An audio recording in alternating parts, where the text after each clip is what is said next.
In 1945, the Soviet Union declared war against Japan and launched an invasion on Manchuria and Korea. By August 9, the dropping of atomic bombs on Hiroshima and Nagasaki led the Japanese government to end the war. However, Soviet landing on Korean peninsula changed the history of Korea for good. Although the pre-war plan pledged to establish Korea as an independent state, USA and USSR divided Korea along the 38th degree parallel.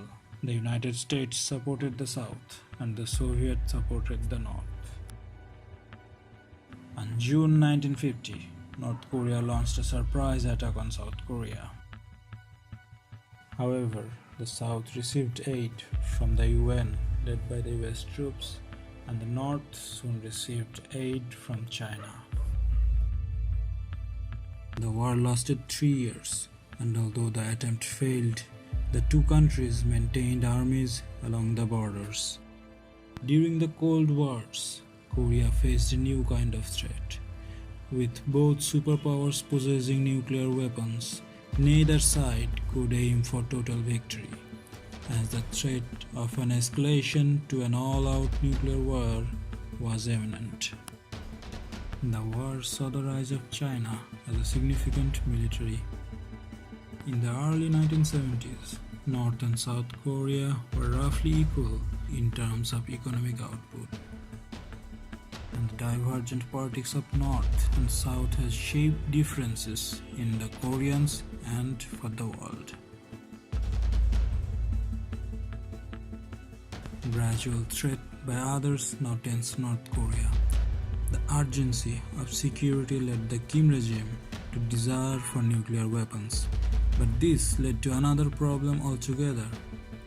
North Korea's nuclear program remains a source of deep concern for the international community. Despite multiple efforts to curtail it, Pyongyang has gradually conducted 5 nuclear tests. The North Korea considers nuclear weapons as survival. The never-ending Korean War led to the pursuit of nuclear weapons for defensive reasons.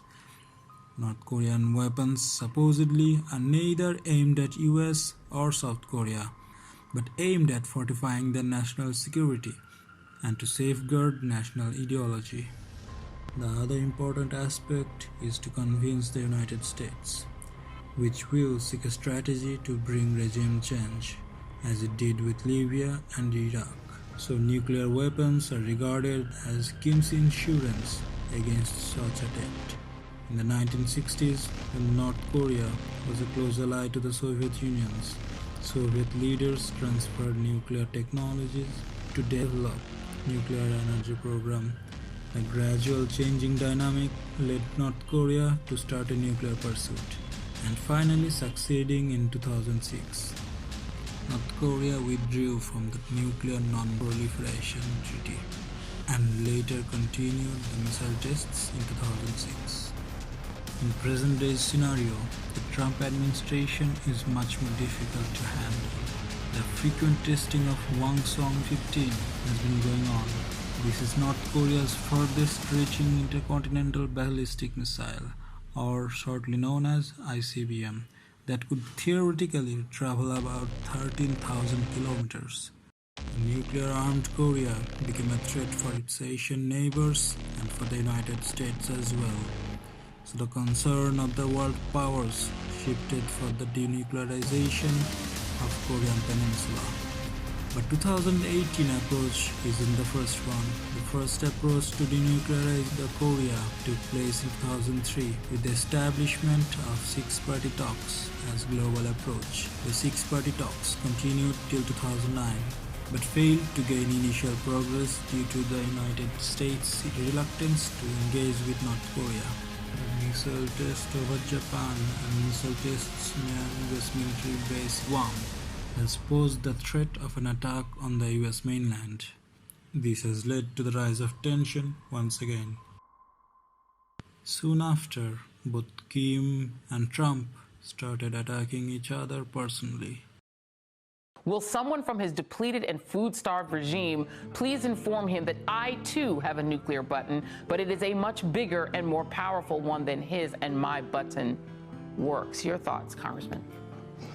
Threatening a country with a nuclear attack, which is annihilation of literally hundreds of thousands of people, boasting, that's incredibly destabilizing, unimaginably irresponsible, and it just really, you just wonder whether any head of state of any size would do this, let alone the most powerful military in the world.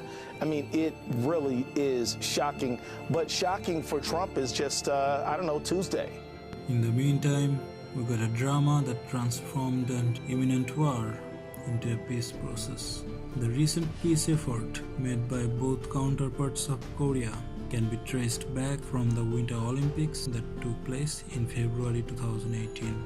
The crippling sanctions by world community and the imposition of such activity by the closest ally China forced North Korea to pursue a common path.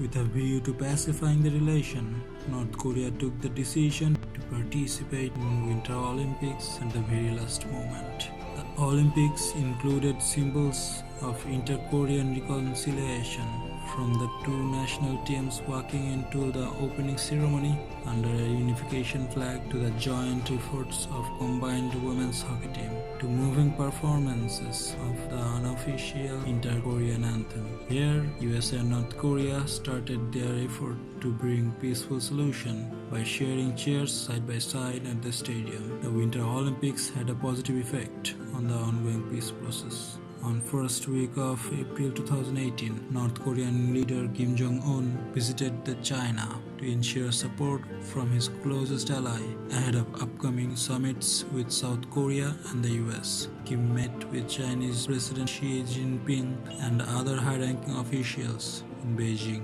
April 27, 2018, Kim and Moon pledged to formally end the 1950s Korean War and pursue complete denuclearization of Korean Peninsula, as stated in the first Inter-Korea Summit in 2007 at Peace Village. The two leaders signed a joint statement that committed both to deepening ties and working together towards the reunification after the meeting on April 27, which saw Kim become the first North Korean leader to set foot in South Korea since the Korean War.